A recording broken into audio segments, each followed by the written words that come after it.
vivre du FLE ou vivre en tout cas des langues étrangères en tant qu'indépendant, c'est souvent précaire et on peut trouver tous les synonymes de la précarité. Quand on tape sur Google, en fait, il y a souvent ces mots-là, tu vois, qui ressortent. Et pourquoi? Je pense qu'en fait, alors pour mettre complètement la faute sur sur les coupables, c'est finalement en fait un problème au niveau des écoles et des structures qui en fait ne valorisent pas notre travail, qui nous payent très mal généralement. Et donc je pense que les professeurs associent le FLE ou en tout cas l'enseignement des langues étrangères en tant qu'indépendant au tarif qu'on peut nous payer dans des structures ou dans des écoles X ou Y. Alors que finalement c'est faux, tu vois. On peut tout à fait, si on fait les choses bien, on peut arriver à avoir de très très bons tarifs en tant qu'indépendant et arrêter de travailler pour des tarifs trop bas avec ces instituts, ces écoles, ces structures-là. Bonjour chers collègues. Aujourd'hui, j'ai le plaisir d'être avec Charlène Siffre de l'École des profs. Et tu l'as compris, nous n'allons pas nous cacher derrière notre petit doigt. En effet, dans le monde du FLE et des langues étrangères en général, les professeurs souffrent d'un manque de reconnaissance, ce qui se traduit par le fait d'être payés au lance-pierre pour des prestations qui demandent des études, un savoir-faire, un temps de préparation et un temps de correction après le cours. Bref, du travail. Et malgré tout cela, Charlène propose une voie pour vivre dignement de ses cours, hors des sentiers battus et des modèles imposés par les écoles de langue privées, qui proposent tous les inconvénients du statut d'indépendant sans l'ingrédient principal en fait, l'indépendance. Au cours de cet entretien, nous parlons aussi de la difficulté de faire reconnaître sa valeur aux autres si on ne commence pas par la reconnaître soi-même. Or, à mon avis, continuer à se former fait partie intégrante de cette valorisation de soi. Nous avons également abordé ce sujet, mais dans une autre interview que tu retrouveras sur la chaîne de Charlène. Bonjour Charlène. Salut Marianne. Merci beaucoup d'avoir accepté mon invitation. Alors, je voudrais tout de suite commencer dans le vif du sujet. Il y a quelque chose que j'apprécie particulièrement chez toi, c'est ton attitude positive, en fait. Parce que souvent dans le FLE, on entend parler de « Oh, c'est dur de gagner sa vie dans le FLE, c'est un métier qui rapporte pas ». Et toi, ton slogan, c'est « Vivre dignement de ses cours de langue étrangère ». Et du coup, je voulais te demander pourquoi, à ton avis, est-ce que cette idée est si répandue qu'on ne peut pas vivre de ces cours? Et pourquoi est-ce qu'elle est fausse? Bon, déjà, je voudrais te remercier aussi de m'avoir invitée. Donc, je suis très, très, très contente de pouvoir parler avec toi aujourd'hui.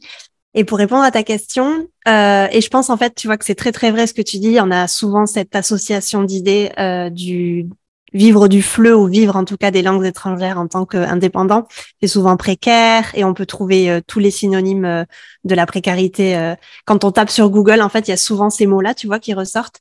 Et pourquoi? Je pense qu'en fait, alors pour mettre complètement la faute sur sur les coupables, c'est finalement en fait un problème au niveau des écoles et des structures qui en fait ne valorisent pas notre travail, qui nous payent très mal généralement. Et donc je pense que les professeurs associent le FLE ou en tout cas l'enseignement des langues étrangères en tant qu'indépendant au tarif qu'on peut nous payer dans des structures ou dans des écoles X ou Y.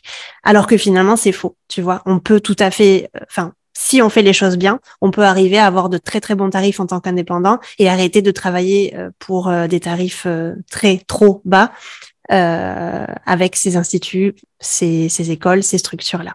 Donc je pense que ça vient carrément de là. En fait, ce que tu veux dire, c'est que ce statut d'indépendant, c'est un peu trompeur finalement. Les gens, Oui. Ils sont pas vraiment indépendants, ils sont dépendants, au contraire dépendants justement de ces structures qui les exploitent. Et finalement, il n'y a pas d'autre mot.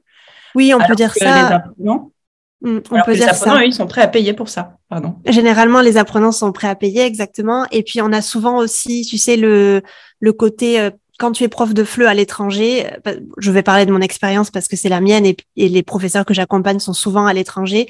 Il y a très, très peu finalement de contrats à temps complet, tu vois, pour enseigner dans une structure, dans une école. Et généralement, en fait, ce qui va se passer, et on en a déjà parlé toi et moi, ce qui va se passer, c'est que tu vas être en train de courir toute la journée à donner un cours dans un quartier X. Ensuite, tu vas courir, aller à l'Alliance française, donner 3 cours. Et puis ensuite, tu vas retraverser la ville pour donner un autre cours. Et en fait, il y a ce côté-là, du coup, de la précarité de la chose qui nous dit, OK, dans ce milieu-là, je ne peux pas trouver un contrat à temps complet. C'est impossible. Et c'est assez, je vais pas dire que c'est réel, mais c'est souvent ce qui se passe finalement. C'est souvent ce qui se passe. Donc en fait, les indépendants, ils mettent ils connectent en fait l'expérience qu'ils peuvent avoir en tant que salariés avec l'expérience qu'ils pourraient avoir en tant qu'indépendants. Et finalement, c'est faux. C'est pas vrai. Et alors, est-ce que tu peux nous expliquer comment tu en es arrivé à cette conclusion, toi? Quel a été ton parcours? Alors, pour parler un petit peu de mon parcours, moi, je suis prof de FLE depuis une dizaine d'années, ouais, on va dire 10 ans à peu près. J'ai commencé vraiment par hasard en Espagne quand je vivais ici, quand j'étais beaucoup plus jeune. J'ai commencé à donner des cours particuliers pendant mes études, donc je faisais une licence d'anglais-russe, donc LLCE si on fait l'équivalent de la France, anglais-russe. Et j'ai toujours eu en fait cette appétence, cette passion pour les langues étrangères, pour les cultures étrangères. Et quand je vivais ici à Barcelone, quand j'ai commencé l'université, j'avais un coloc dans mon appartement qui était prof de FLE à l'université de Barcelone. Et en fait, il m'a vraiment ouvert un monde, tu vois. Il m'a expliqué ce que c'était le FLE parce que forcément, il y a 15 ans de ça, je ne savais pas ce que c'était le FLE. Je savais que je voulais être dans un métier de partage, mais je savais pas vraiment, tu vois, quel métier choisir. Et c'est à partir de là, en fait, que j'ai commencé à m'intéresser au FLE. J'ai fait un DU, donc un diplôme universitaire de FLE. Et ensuite, je suis partie à l'étranger, encore une fois. Je suis partie à Londres et ensuite, je suis partie au Japon. Et c'est au Japon, en fait, que j'ai eu mes premières expériences on va dire réelles en tant que salariée, parce qu'avant c'était plutôt je donnais des cours particuliers à des apprenants, mais aussi j'enseignais dans des entreprises ici à Barcelone. Et au Japon, du coup, j'ai été dans une école internationale dans laquelle vraiment je donnais des cours tous les jours. J'étais là à ce moment-là dans un contrat à temps complet. Et j'ai fait ça pendant 3 ans et demi, si je dis pas de bêtises. Ouais, pendant 3 ans et demi, je suis revenue en Europe. Et c'est là où tout a commencé, finalement, parce que je me suis dit, OK, ben, moi, je veux continuer à enseigner, c'est ma passion, donc je vais commencer à postuler dans des écoles ici à Barcelone. Et j'ai vite déchanté parce que les tarifs étaient extrêmement bas. Je pense que j'étais un peu naïve parce que je revenais du Japon où les tarifs étaient un peu plus intéressants, on va pas se mentir. Et je suis revenue ici où, en fait, on me proposait des tarifs à 10, 11 euros, tu sais, de l'heure. Et je me suis dit, en fait, non, c'est pas possible. Je me suis dit, c'est pas possible, je peux pas accepter ce genre de tarifs-là. Et j'avais vraiment la conviction que je valais plus que ça, que mes cours valaient plus que ça. Et donc, je me suis dit, bah, écoute, moi, je vais commencer à donner des cours particuliers à droite à gauche pour voir, parce que je sais que mes tarifs peuvent être beaucoup plus élevés. Et ils n'étaient pas super élevés non plus à ce moment-là, mais tu sais, quand tu commences, t'as toujours un petit peu peur. Et du coup, j'ai commencé à faire ça. J'ai commencé à donner des cours particuliers à droite à gauche et j'ai vu que ça fonctionnait. Au bout de quelques mois, je croulais sous les demandes. J'avais énormément d'élèves et je me suis dit, mais en fait, c'est possible. Je peux vivre de ça à mon compte. Et en fait, j'ai plus du tout besoin de postuler. J'ai plus besoin d'aller faire des entretiens d'embauche. Et je peux dire non à toutes les personnes, à toutes les entreprises qui m'ont proposé 11 euros de l'heure, quoi. Donc en fait, ça a commencé un peu par hasard, j'ai envie de dire. Tu vois, c'était pas dans mon plan initial de rentrer en Europe et de me mettre à mon compte. C'était plus par dépit, peut-être, tu vois, de me dire en fait ce qu'on me propose, ça me convient pas, donc je vais créer mon propre métier, si tu veux. Donc ça a commencé par là. Est-ce que j'ai répondu à ta question? Oui, Oui. c'était de te présenter. Et aujourd'hui, donc, tu Voilà. expliques comment s'y prendre pour parvenir au même résultat.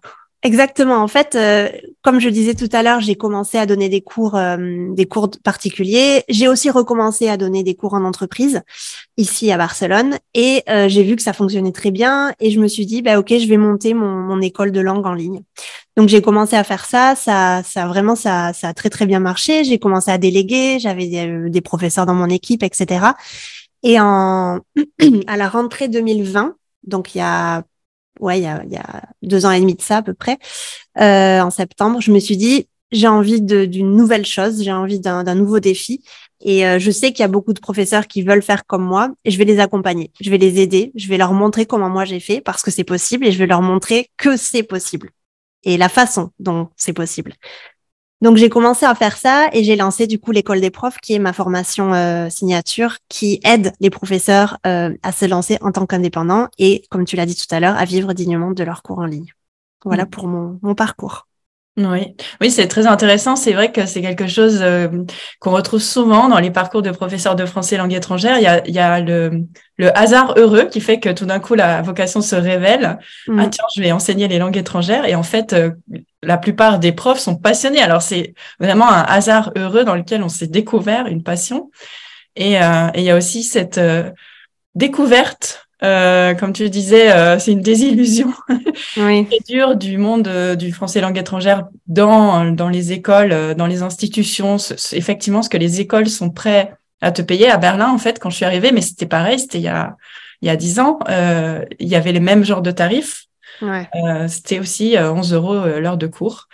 Et j'avoue que je comprenais pas, moi, en fait, mes collègues qui allaient en donner des cours à ce tarif-là.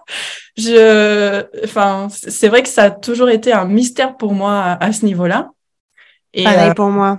Pareil. Je pense que c'est la résilience, tu vois, le fait de, ben ouais, le flux c'est précaire et puis tant pis, tu vois. Je pense que c'est ça parce que quand je donnais des cours en entreprise, j'en ai rencontré tellement des profs qui me disaient ça, qui me disaient non mais en entreprise c'était un peu mieux payé, mais c'était pas non plus la panacée. Et on me disait non mais c'est en fait c'est le propre du cours du prof indépendant. Tu feras ça toute ta vie. Et en fait moi quand on me dit ce genre de choses, ça fait complètement le contraire dans ma tête. C'est mon côté un peu têtu et un peu déterminé. Je me dis rebelle. ah ben non, rebelle. Je voulais pas le dire mais oui. Et moi je me disais ah ben non, moi ça va pas se passer comme ça. Et chaque fois on me le disait parce qu'en fait en Espagne, tu vois quand t'es auto-entrepreneur, le système veut que qui est pas très encourageant en fait pour les nouveaux pour les nouveaux auto-entrepreneurs. Le système veut que tu payes chaque mois ta sécurité sociale et c'est quand même des tarifs qui sont assez élevés. Que tu factures 1000 ou que tu factures 100 par mois. Hein. Et donc, en fait, tous les profs me disaient, non, mais c'est insupportable ce système, on paye tant d'euros par mois de sécurité sociale alors qu'on va facturer 18 euros de l'heure, etc. C'est vraiment, le métier de prof indépendant n'a aucun futur en Espagne et n'a aucun futur, du coup, dans le monde entier parce que de toute façon, c'est trop précaire. Et moi, ça faisait court-circuit dans ma tête, je me disais, mais moi, je vais révolutionner. Alors, j'étais jeune, hein, mais je disais, mais non, moi, ça va pas se passer comme ça pour moi. Je sais que je vais y arriver et je vais tout mettre en place pour, du coup, pouvoir vivre dignement de cette activité-là. Et on va pas se le cacher, vivre confortablement parce que oui, c'est vocationnel. Notre métier est vocationnel, mais si on peut gagner un peu d'argent, c'est toujours mieux. On va pas dire le contraire. Donc voilà, je pensais comme ça et je pense que j'ai assez bien réussi dans cette, Oui, bah plutôt oui. Et justement, c'est ce que je te disais en introduction. Moi, j'aime bien cette idée-là de non, c'est possible, cet esprit optimiste. Non, c'est pas parce que tout le monde me dit que c'est pas possible que ça l'est. Et moi, je pense que c'est possible. Et effectivement, je te rejoins tout à fait sur le fait que c'est pas parce que j'aime faire ce que je fais que je dois pas être payée pour le faire. C'est clair. Tout Ça, à c'est fait. vraiment quelque chose de fondamental. Et et c'est vrai que en Allemagne, c'est exactement la même chose. Hein. Tu dois aussi payer des cotisations de la Ouais. sécurité sociale et même la retraite, parce que normalement, en tant que il y a plusieurs statuts, mais en tant que prof, tu dois cotiser à la retraite parce que en fait, tu pourras pas faire ça toute ta vie, clairement. Ouais. Et tu es contraint à faire ça, et du coup, ça te fait encore des retenues supplémentaires. Et c'est vrai que ça te maintient dans un petit statut où tu survis, tu maintiens la tête hors de l'eau. Et effectivement, oui, on a besoin de voir des exemples pour voir que c'est possible. Et ça, c'est vraiment chouette que tu nous proposes justement une autre voie possible. On peut sortir de cette forme d'exploitation finalement. Bah ouais, c'est vraiment ma mission. Je l'ai vraiment pris comme une mission où je me dis, en fait, moi, tous les profs qui viennent me voir et qui sont déprimés par leur statut, qui ont perdu toute forme de courage, toute forme de motivation. Moi, c'est mon métier, c'est ma passion et c'est ma mission vraiment de leur montrer que, OK, t'es peut-être dans un moment compliqué en ce moment, on va le dépasser, mais en tout cas, sache que c'est possible parce que j'ai plein de contre-exemples. J'ai plein de personnes à te présenter. Je peux te parler de plein de profs qui, eux, y sont arrivés. Et si moi, j'y suis arrivée, et je dis toujours la même chose, je ne viens absolument pas d'une famille d'entrepreneurs. Absolument pas. Il y a personne dans ma famille qui est entrepreneur. Je suis la seule. Et il y a personne qui m'a mis dans la tête ce genre de croyance-là. C'est quelque chose vraiment que j'ai senti moi-même, oui, j'ai vraiment senti moi-même. Et donc, j'ai pas eu de facilité parce qu'on peut penser oui, mais toi, tu as peut-être eu de la facilité parce que tes parents t'ont poussé à faire ça, mais pas du tout. Donc, je dis toujours que si moi j'ai pu le faire, tout le monde peut le faire. Tu vois? Et je pense que ça, je pense que ça encourage finalement les profs à se lancer. Oui, finalement, en fait, je voulais te demander quel était l'obstacle majeur qui empêchait les profs de vivre dignement de leurs cours. Et c'est, en fait, ils n'envisagent même pas que ce soit possible. Oui, c'est ça. Ils envisagent même pas que c'est possible. Et quand moi, je leur dis que oui, c'est possible, alors là, on a d'autres obstacles. On a la peur, on a le manque de confiance en soi et en ses compétences aussi. Ça arrive.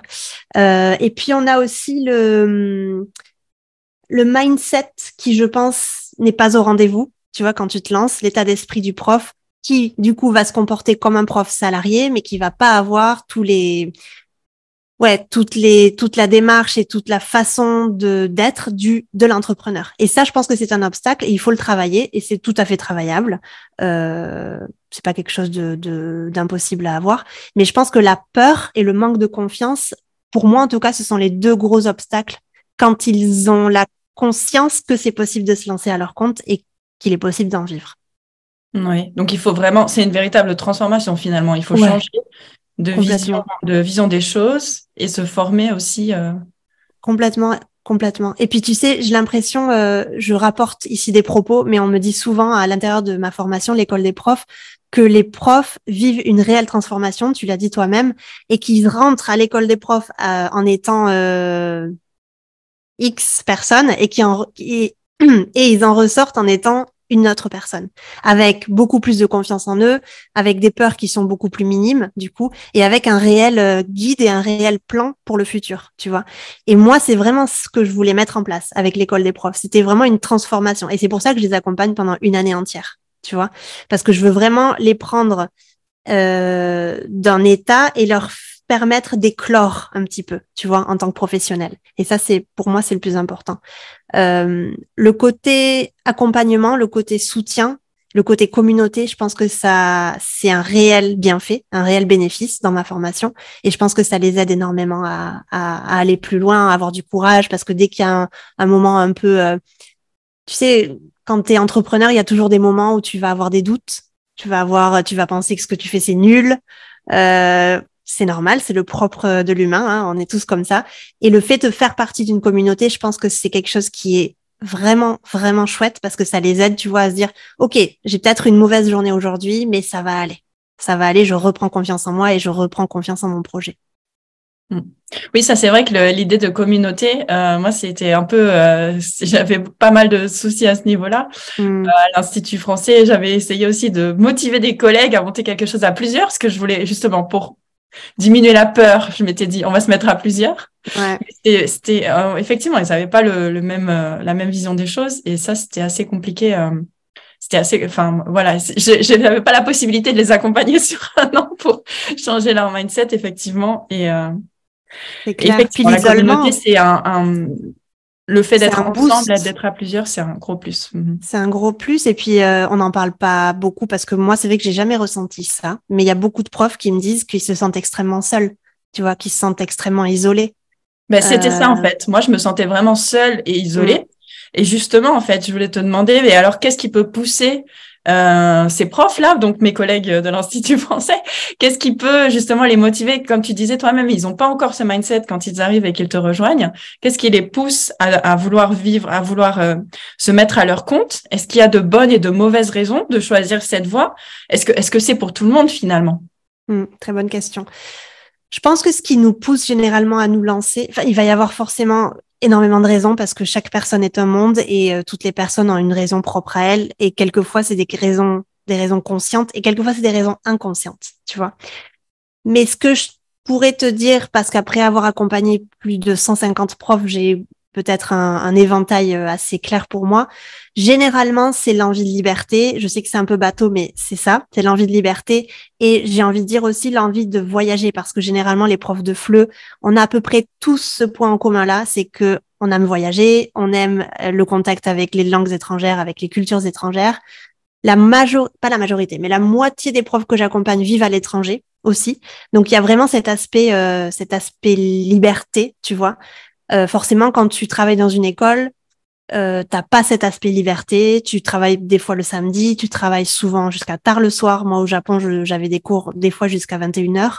Et t'as pas cet aspect-là quand tu es complètement à ton compte. Quand tu es complètement à ton compte, tu peux travailler quand tu veux, avec qui tu veux, surtout, au tarif que tu veux. Donc, on en revient aussi au tarif. Il y a beaucoup de personnes qui vont te dire, ben moi, je veux être prof à mon compte parce que ce que je gagne, ça ne me permet plus de vivre confortablement. J'ai envie de m'acheter une maison, j'ai envie d'avoir un enfant, je sais pas, tu vois, pour X raisons, ils ont envie d'aller un peu plus loin. Généralement, c'est pour ces deux raisons-là, le besoin de liberté et le besoin d'aller un peu plus loin, du coup, dans leur carrière professionnelle, parce qu'ils se sentent ils se sentent pas assez valorisés dans l'école dans laquelle ils travaillent. Généralement, c'est plutôt ça. Oui, c'est vrai que ça, c'est vraiment quelque chose. Bah, justement, ça passe juste par le salaire qu'on leur verse. Ouais. C'est qu'on se sent pas, comme dans notre société telle qu'elle est construite, reconnaître la valeur de quelque chose, c'est payer pour ça. Et bien finalement, ils sont mal payés, ils se sentent pas reconnus parce qu'on ne les rémunère pas à leur juste valeur finalement. Exactement. Non, tout à fait. Et c'est vrai que c'est une question qui se pose au début parce qu'ils me disent, mais comment est-ce que je vais mettre un cours à 35, 40 alors que j'ai quelqu'un juste à côté de moi qui va demander 15? Quelle est la différence finalement entre ces deux cours-là, tu vois? Et là aussi, on en revient au mindset, on en revient à l'état d'esprit. C'est vraiment un état d'esprit, tu vois, qu'il faut travailler. Et je dis souvent que l'entrepreneuriat est très lié au développement personnel, à la connaissance de soi. Et c'est souvent en fait des fausses croyances qui vont nous amener droit au mur. Alors que si on travaillait ces fausses croyances-là, je pense qu'on arriverait plus facilement ou en tout cas de manière plus tranquille vers nos objectifs, tu vois. Oui, c'est vrai que j'entends souvent ça, le chemin de l'entrepreneuriat, c'est un chemin de développement personnel parce qu'on est confronté sans arrêt à ses peurs. Comme tu disais, la peur, en fait, c'est quelque chose qui revient tout le temps. On est obligé de prendre des risques en tant qu'entrepreneur. Et c'est pour ça, en fait, que je me demandais si c'était adapté à tout le monde. Il y a peut-être des personnes qui préfèrent la stabilité d'un emploi, même si, bon, bah, ça va avec des contraintes, mais... Moi, je pense pas que ce soit fait pour tout le monde. Je pense que tout le monde peut être auto-entrepreneur parce que c'est facile de l'être, mais est-ce que ça va durer? Je me pose la question. Et vraiment, je pense qu'il y a des personnes qui ne devraient pas l'être parce qu'il y a des personnes qui ont, comme tu le dis, peur de cette instabilité-là, qui ont besoin en fait d'avoir un salaire tous les mois pareil, qui ont besoin d'avoir vraiment qui ont besoin d'avoir une structure, disons, parce que quand t'es à ton compte, tu n'as pas de structure et encore moins au début. Peut-être qu'avec le temps, tu peux te la créer cette structure-là, mais au début, c'est vraiment freestyle. Donc c'est compliqué au début. Je vais pas mentir, je vais pas dire que tout va être hyper simple à mettre en place. Non, c'est difficile. Et c'est pour ça que c'est pas fait pour tout le monde, parce qu'il y a des personnes qui vont pas être assez et c'est pas une question d'être fort ou pas fort, mais ces personnes-là peut-être vont pas être assez solides en termes d'émotions. Elles vont peut-être pas savoir gérer leurs émotions et vont avoir besoin d'une structure qui vont leur apporter cette sécurité, du coup, parce que quand tu es à ton compte, t'as aucune sécurité. Et je pense que moi, je suis faite pour ça, mais j'ai encore des moments, vraiment, hein, j'ai encore des moments où peut-être pas au niveau de la stabilité, parce que je pense que je suis arrivée à une certaine stabilité, mais j'ai encore des moments où je doute énormément, où je me dis, est-ce que je devrais continuer à faire ça? Est-ce que ce que j'ai dit là, c'est pas nul? Est-ce que ça, tu vois, j'ai des doutes forcément, et je pense que c'est le propre de l'humain, on a des doutes, et c'est très bien de se remettre en question, parce que du coup, on avance. Je pense que si on se remettait jamais en question, si on était toujours sûr de ce qu'on faisait, ben, il y aurait un problème, tu vois. Mais je pense pas que ce soit fait pour tout le monde et je pense qu'il faut être très clair avec soi-même et surtout connaître la quantité, savoir que ça va être beaucoup de travail. Et ça, c'est quelque chose que je veux vraiment dire parce qu'il y a beaucoup de profs qui se lancent et qui pensent que ça va être facile et qui pensent que avec 2-3 petits posts sur Instagram, ça va prendre. Et non. Et j'ai envie de dire que pour savoir si ça va prendre ou pas, il faut être régulier, il faut être constant. Et c'est pas parce que ça fait 3 mois que tu es sur Instagram et que tu n'as encore aucun élève que c'est la fin, que tu as fait tout mal, etc. Non, il faut juste être régulier. Il faut croire en son projet, tu vois. Et moi, c'est un peu le problème enfin, j'ai l'impression que les profs rencontrent beaucoup ce problème-là, c'est que ils ont du mal avec la régularité et ils baissent les bras très facilement et trop rapidement. J'ai l'impression quelquefois. Oui, Ouais, je suis un peu partie, pardon. Non, non, mais c'est très intéressant. Justement, ça c'est un point. Mais bon, je voudrais pas non plus trop faire peur à celles et ceux qui nous écoutent et qui souhaitent se lancer La à vérité. leur compte. Mais je me souviens d'avoir entendu que voilà, c'est l'histoire de Airbnb qu'on cite souvent. Ils ont mis 7 ans avant d'être rentables. C'est Ah un oui, c'est vrai. énorme, Ouais, Airbnb. c'est vrai. Et ça veut dire ils ont travaillé pendant 7 ans. Donc bon, je veux pas dire que ça va prendre 7 ans. Tu peux nous donner une idée en fait de combien de temps ça prend pour être rentable ou ça dépend vraiment trop En fait, ça dépend. Ça dépend. Je vais avoir des profs, tu vois, qui vont avoir une idée très claire de leur projet, mais extrêmement claire, et qui vont, avec l'école des profs, mettre en place toutes les choses qu'il faut mettre en place, et qui, au bout de 3 mois, ont déjà un chiffre d'affaires correct, avec des groupes, des ateliers de conversation, un compte Instagram ou pas, dans notre réseau social en tout cas, qui fonctionne. Et il y en a d'autres qui vont avoir plus de difficultés parce que ils sont peut-être un peu distraits ou parce qu'ils ont plein d'idées en tête. Ça, c'est aussi le problème. C'est que j'ai des profs qui arrivent avec plein d'idées, plein d'envies différentes, des apprenants idéaux différents aussi. Mais je leur dis, en fait, et là, il va falloir que tu arrives à trouver ton chemin et il faut que tu arrives à continuer ce chemin-là. Parce que le problème, c'est que si tu commences à prendre ce chemin-là et après tu dis, ah, mais en fait, moi, je voulais enseigner à un autre élève idéal. Je vais essayer ça et je vais prendre un autre chemin. On marche 10 mètres. Ah, finalement, j'aime bien ça. Et en fait, tu fais rien à la fin. Tu n'arrives jamais à la fin de tes projets, tu vois. Donc, ça dépend des profs. Il y a des profs au bout d'un an qui ont pas encore trop mis des actions en place et il y en a d'autres au bout de 3 mois, ça explose, tu vois. C'est très subjectif. Ça dépend en fait de à quel point le projet avec lequel elles arrivent est clair en fait. Est-ce que vraiment ils savent déjà? C'est vrai. Ouais, c'est vrai. Après, il y a des profs, tu vois, qui arrivent et c'est pas encore clair, mais le fait de suivre la formation, du coup, bah, ça rend tout à fait l'objectif clair, mais ça prend encore du temps. Ça dépend aussi beaucoup de leur vie à côté, de leur vie privée. Tu vois, il y a des personnes qui ont encore un travail à côté, par exemple. Il y a des personnes qui travaillent énormément, qui donnent des cours à leur compte déjà, mais qui travaillent énormément et du coup qui n'ont pas beaucoup de temps pour se former. Tu vois, il y a des jeunes mamans aussi qui n'ont pas beaucoup le temps non plus. Donc ça dépend vraiment, c'est très subjectif. Mais je peux dire que ça existe, des profs qui arrivent à l'intérieur de l'école des profs et au bout de 3 mois qui explosent parce que c'est très clair et parce que ils se sont créés un espace et qu'ils se sont créés du temps pour travailler la formation et pour mettre en place des actions concrètes. Ok. Mais oui, effectivement, je pense que ce message de faut pas se décourager tout de suite, c'est quelque chose d'important parce que oui, on a tendance à penser que voilà, je vais faire mon Reels Insta et puis les nombres de vues va exploser. Puis en fait, on se rend compte que ben oui, ça prend du temps. C'est ce que tu disais en fait, il faut prendre en compte le fait que c'est un marathon. C'est un marathon. Exactement. C'est pas un sprint. Exactement, c'est pas un sprint. Et c'est là en fait où tu vois vraiment si le projet tient la route. Tu vois, parce qu'il y a des profs qui vont être passionnés par ce qu'ils vont faire et qui vont me dire non mais moi coûte que coûte je vais faire ça parce que ça me passionne et parce que je sais que c'est ce que je dois faire. Et donc ils vont jamais baisser les bras. Bien sûr qu'ils vont avoir des moments de doute comme j'en ai parlé tout à l'heure, mais qui vont jamais baisser les bras. Et t'en as d'autres du coup à la moindre petite difficulté qui vont se dire ah ben finalement et c'est très bien parce que du coup ça leur fait ouvrir les yeux et ils disent bah en fait finalement peut-être que c'était pas fait pour moi, tu vois. Donc c'est très bien. Ou d'autres en fait qui se disent ah ben finalement en fait Instagram c'est pas fait pour moi et je vais prendre un autre réseau social ou une autre manière de communiquer à mes prospects, tu vois. Donc c'est bien aussi de temps en temps. Ça c'est un point très important en fait, c'est que tant qu'on n'a pas essayé, on va pas savoir. C'est vrai. Et effectivement, ça peut être une motivation, essayer de voir si être indépendant c'est pour moi. Je peux tester en fait, faire le choix de tester. Et c'est ce que tu disais un petit peu avec l'apprenant idéal, mon client idéal. Peut-être des fois, il faut tester aussi. Je pensais que c'était ça, mais c'est en testant que je me rends compte que... C'est vrai. Et donc ça, c'est vrai que ça demande encore une fois du temps et sur la durée de rester motivé en se disant que voilà, c'est pas parce que ça a pas marché que je n'ai rien appris en fait. Ça a pas marché, mais j'ai appris quelque chose et je peux continuer à avancer.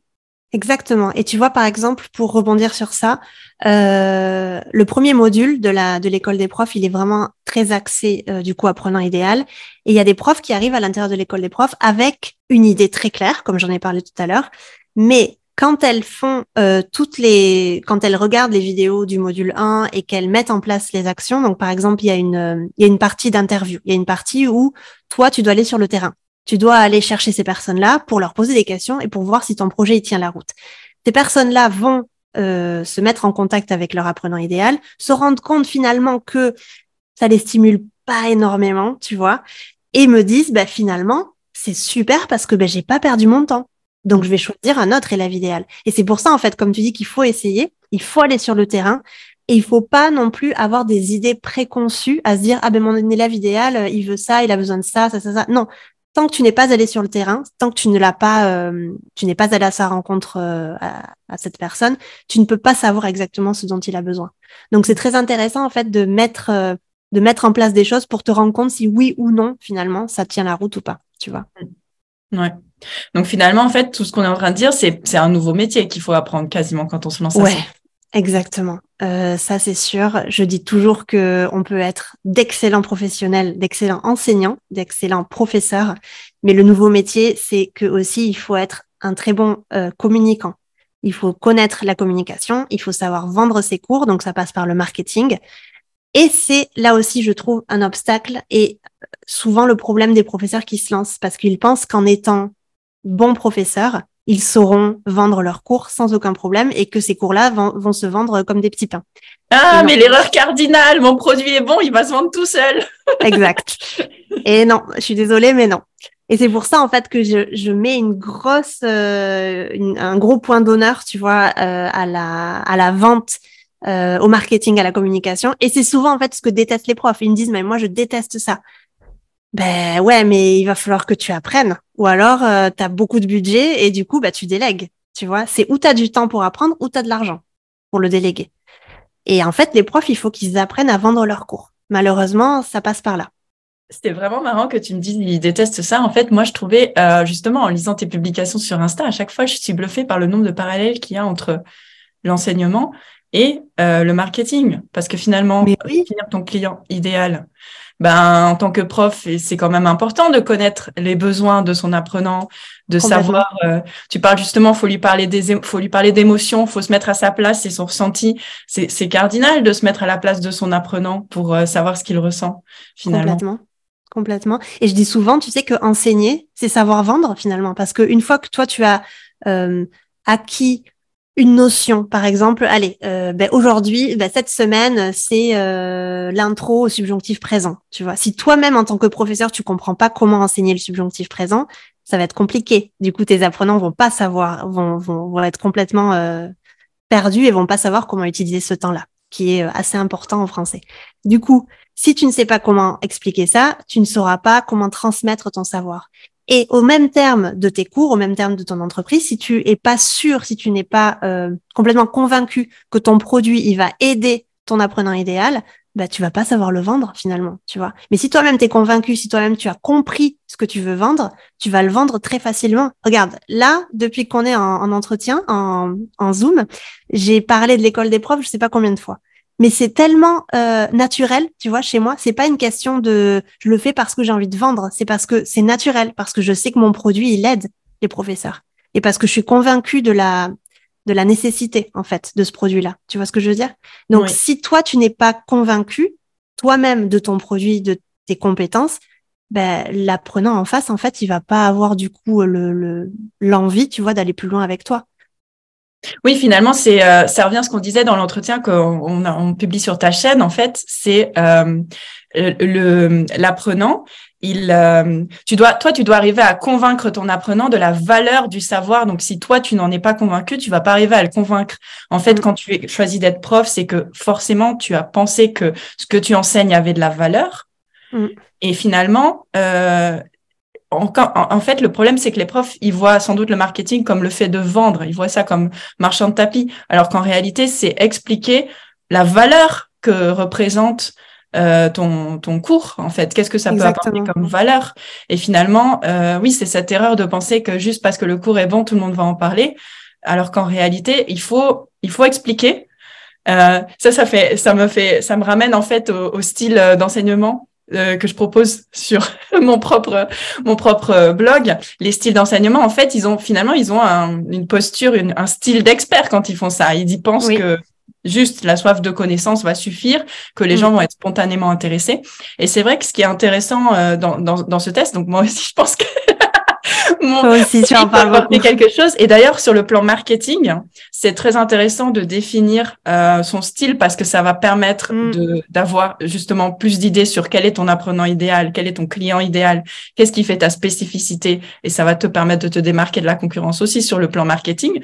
Et ça te permet à la fois d'être un meilleur prof parce que tu vois aussi qu'il y a d'autres styles et que c'est possible d'avoir d'autres approches. Et il y a le style pragmatique, justement, qui a besoin de savoir, mais pourquoi j'apprends ça, en fait. Concrètement, ça va me servir à quoi? Et là, finalement, c'est ça, en fait. J'ai l'impression qu'il faudrait... le marketing, en fait, c'est effectivement très proche de l'enseignement. Ce qui fait que les profs n'en ont pas toujours conscience, c'est que parfois, ils voient ça, voilà, comme du marchandage de tapis, alors qu'en réalité, il s'agit d'expliquer concrètement ce que tu apportes, qu'est-ce que ça... Pourquoi c'est intéressant de l'apprendre, pourquoi ça a de la valeur. Complètement. Et puis, j'ai l'impression, je le dis très souvent, mais vendre ton cours, c'est rendre service finalement, parce que tu leur proposes quelque chose, tu proposes quelque chose dont ton apprenant idéal a besoin. Il a besoin de ça. Et c'est pour ça, d'où la nécessité du coup d'avoir un apprenant idéal très ciblé et très clair dans ta tête. C'est que si tu t'adresses à tout le monde et que tu vas vendre un produit à tout le monde, tu vas avoir peut-être 5% de personnes qui vont se sentir concernées. Alors que si tu vends ton produit à un apprenant idéal, enfin à une cible, à une sorte d'apprenant idéal, tu vas peut-être avoir 50% de personnes qui vont se sentir concernées, tu vois. Et c'est ça, en fait, il y a aussi ça comme peur, c'est que, et on parle pas là de marketing, mais il y a beaucoup de profs qui me disent, mais comment est-ce que je vais choisir un apprenant idéal? Enfin, je me tire une balle dans le pied. Et moi, je lui dis, ben non, c'est ne pas le choisir que tu tires une balle dans le pied, tu vois. Et encore une fois, tu parlais de concurrence tout à l'heure, c'est le fait de choisir un apprenant idéal qui te fait sortir de la concurrence. Je ne sais pas si tu connais le bouquin L'Océan bleu. Oui, j'en ai entendu parler. Je l'ai pas lu, mais j'en ai entendu parler. Oui, effectivement. Je te le recommande. Créer un nouveau marché, en fait. Exactement. Et là, tu crées l'Océan rouge, qui est défini dans le bouquin. Et du coup, tu te crées vraiment ton propre marché et t'as plus aucune concurrence, tu vois. J'ai une prof à l'école des profs qui a décidé d'enseigner à des femmes, c'est très ciblé, attention, à des femmes turques qui sont mariées à des Français. Tu vois, donc elles ont besoin d'apprendre le français parce qu'elles sont mariées à un francophone. Tu vois, et je trouve que c'est hyper smart comme idée. Parce que en plus cette professeure-là est bilingue, donc elle parle turc et français, tu vois, elle a cette valeur ajoutée là. Et puis ben, elle, par exemple, tu vois, elle a explosé en 3 mois. Enfin, son produit, il a été hyper bien accepté sur Instagram. Tous les posts, tous les reels qu'elle fait, ben, c'est hyper pertinent et du coup, elle parle complètement à son apprenant idéal. Ses groupes, ils ont été remplis en quelques jours. Enfin, c'est de cette façon-là en fait qu'on arrive à s'en sortir. Oui, donc en fait là on voit qu'il y a en fait beaucoup de liens entre marketing et enseignement. Il y a tellement de parallèles. On en a observé beaucoup. Alors comment ça se fait que ce soit pas spontané finalement? Quels sont les obstacles, les croyances intérieures qu'il y a à surmonter pour y arriver? Je pense qu'il y a ce côté, il y a le tarif qui entre en jeu. En fait, si par exemple leur offre était gratuite, ils en parleraient de manière complètement avec beaucoup d'amour, avec beaucoup de passion et sans aucune difficulté.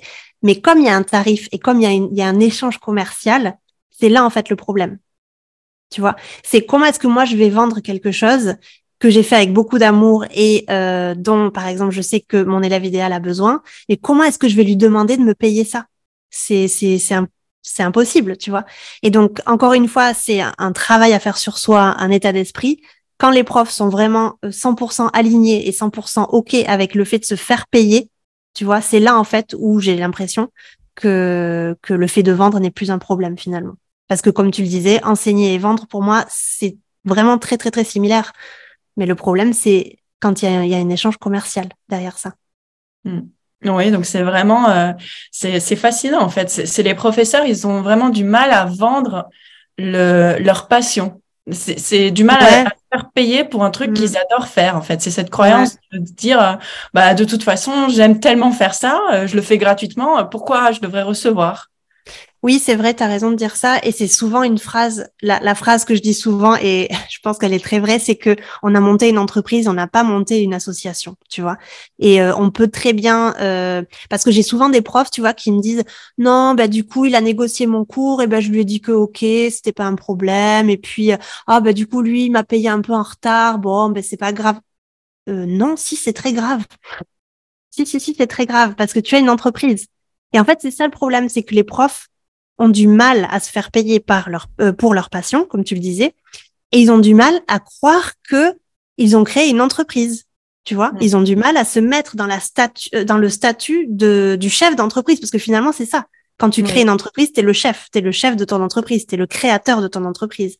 Et en Mm. fait, ils ont tellement peur que les élèves en face euh, pensent mal d'eux ou alors les détestent au pire ou partent, tu vois, qu'ils n'arrivent pas à s'imposer finalement. Donc c'est pour ça qu'il n'y a pas de CGV, il n'y a pas de condition générale de vente généralement. T'annules tes cours au bout de 2 heures avant le cours, ben c'est pas grave, tu vois. Euh, Tu veux faire cours à 21 heures, bon ça me va pas du tout bien, mais bon allez je vais le faire. Non, ça fonctionne pas comme ça. Donc, ils se Donc remettent en fait dans la même mentalité qu'ils avaient auprès des écoles quand on leur proposait un cours. Finalement, ils complètement, disaient oui et ils se laissent complètement. exploiter finalement par les clients, par les apprenants directement. Bah oui, c'est clair. Et Mm. puis en fait, le problème, c'est que on accepte ce genre de choses, ce genre de pratiques. Et comme tu dis, c'est intégré. Et c'est pour ça que je vais pas citer les noms, mais dans les plateformes qu'on connaît tous et tous de cours en ligne, c'est pour ça qu'on voit des professeurs qui proposent des tarifs à moins de 10 euros, à 5 euros même, j'en ai déjà vu, parce que c'est rentré dans les mœurs. Et c'est ça le gros problème, c'est qu'en fait, moi, je veux éduquer. Bon, c'est un peu ambitieux, mais je veux vraiment accompagner les professeurs à éduquer leur marché, tu vois, Mm. à se dire, non, mais en fait, moi, je vais pas proposer un tarif à 15 euros, à 10 euros, à 11 euros, parce que je veux éduquer mes apprenants à leur montrer, enfin, je veux leur montrer que mon travail a une valeur. Et c'est pour ça que je vais pas accepter non plus que tu m'annules un cours 2 heures avant. Ce cours-là, il va être facturé. Parce que, encore une fois, mon travail a une valeur. Et c'est de cette façon-là, en fait, qu'on se fait respecter, hein, parce que si tu acceptes tout de la part de tes apprenants, tu vas jamais y arriver. Je dis pas que Oui, c'est c'est le cas ça. de tous les profs, hein, attention, hein, mais il Mhm. y a une grande majorité de profs quand même qui sont Qui dans se cette laissent marcher sur les croyance-là. pieds, oui. Mhm. Et Complètement. finalement, c'est ça. Si on veut voir advenir un monde dans lequel la connaissance est valorisée, il faut commencer soi-même par dire Exactement. je valorise la connaissance, donc ça veut dire que ce que je transmets a de la valeur et tu dois reconnaître cette valeur. C'est la base de notre Exactement. relation, en fait. Sinon, Exactement. justement, c'est parce que dans le monde tel qu'on est, alors on peut en discuter, c'est bien, c'est mal, mais l'argent, c'est quand même notre monnaie d'échange. C'est notre monnaie d'échange, en fait. C'est comme ça qu'on fait des échanges. Et pour t'inscrire dans ce monde d'échange, bah, il faut que toi aussi, tu puisses recevoir pour pouvoir te former, pour pouvoir faire partie de ce monde, tout simplement. Ah ouais, non, Ce que mais je veux bien dire, sûr. c'est que c'est vrai que ça me frappe moi-même particulièrement dans le monde du français langue étrangère, mais finalement, si on regarde dans d'autres domaines, il y a aussi toujours ça. Donc, c'est vraiment quelque chose qu'on doit prendre sur soi et de se dire, OK, je sors de cette mentalité-là, parce que peu importe où je vais me trouver, en fait, si je garde cette mentalité-là, je ne m'en sortirai pas. Ouais, tu as tout à fait raison. C'est intéressant ce que tu dis. Et je pense que pour en revenir au professeur de FLE, je pense qu'il y a une question aussi que le FLE, tu sais, c'est pas un métier qui est, comment on dit, Très par reconnu, non, exemple, c'est sûr, on a une formation par correspondance. Enfin, il y a aussi des formations en exactement, présentiel, mais on a exactement. l'impression, peut-être qu'on a l'impression que c'est pas une vraie formation, c'est quelque chose qui vient se rajouter un petit peu par-dessus. Oui, effectivement, c'est sûr, il y a un problème de Exactement. reconnaissance. Et puis dans Il le y a un problème système de scolaire français, reconnaissance. ils ont un statut un petit peu à part. Enfin, oui, Exactement.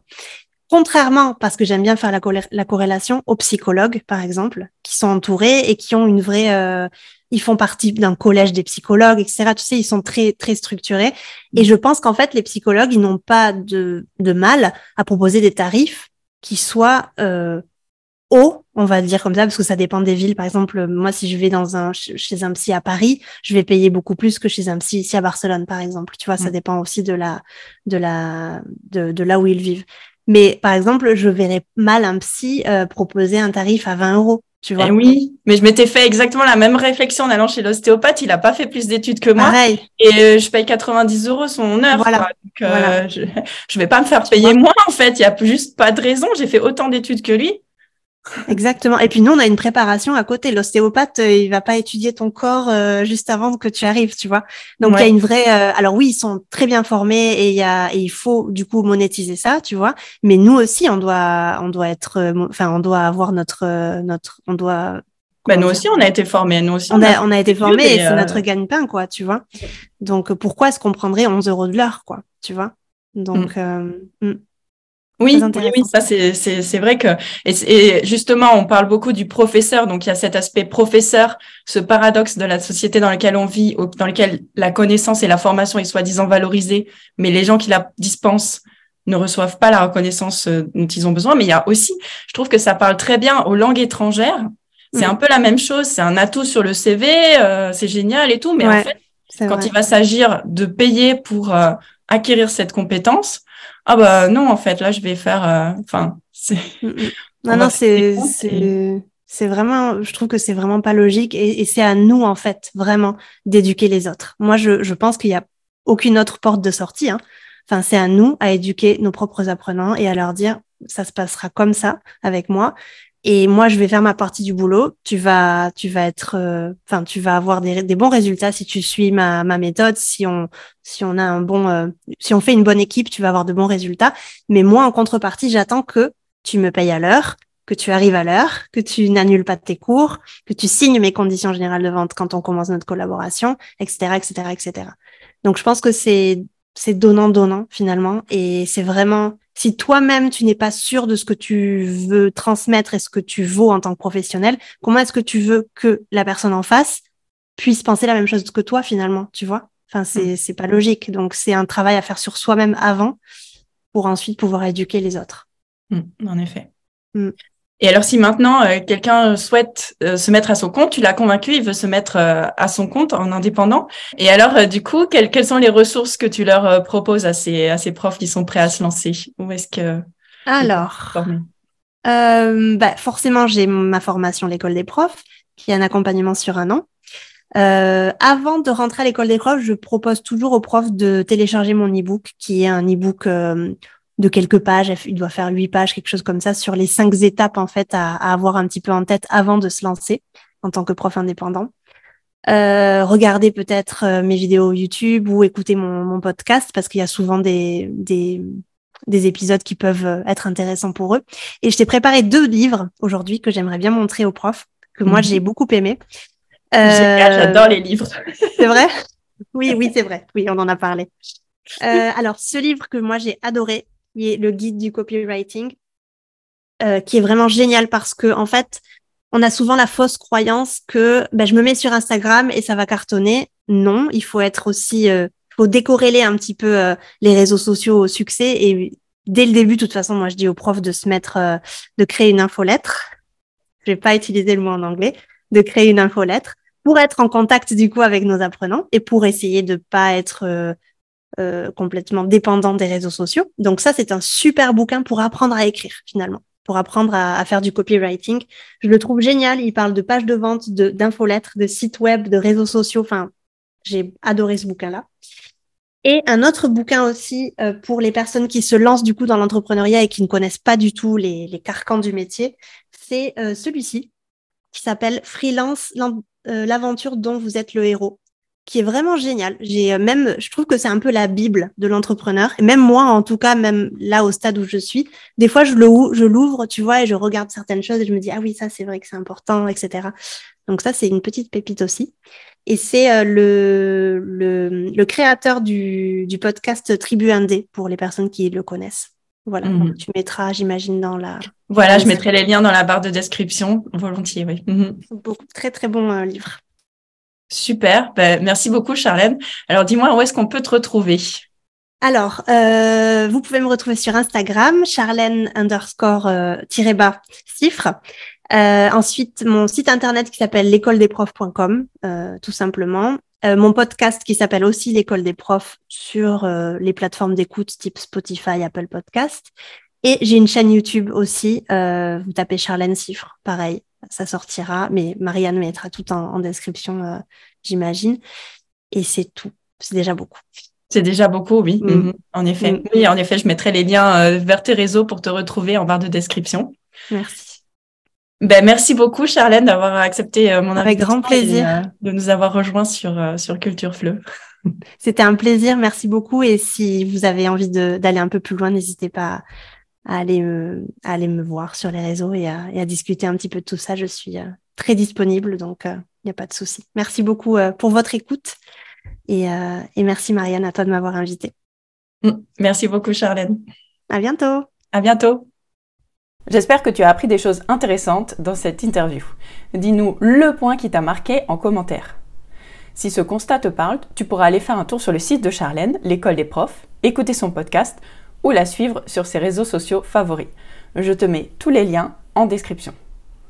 Et n'hésite pas non plus à passer le test pour découvrir ton style d'enseignement et en savoir plus sur ce qui fait ta spécificité en tant que prof de FLE, afin de mieux la mettre en avant dans ta communication.